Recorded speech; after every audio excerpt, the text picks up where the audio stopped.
Hey guys, welcome back to another helpful content of 1-2 Step, and in this video I'm going to show you how to download your data from Zedge account. So without any further ado, let's dive right into this exciting video. Now in order to download your data, you just simply have to open this Zedge application into your device.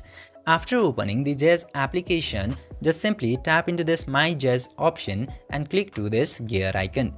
Then after that, it will give you the option of privacy and data into here.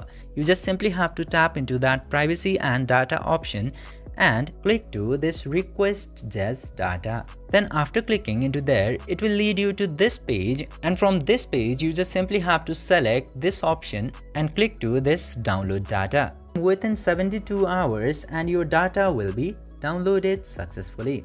And this is all you have to do in order to download your Zedge account data.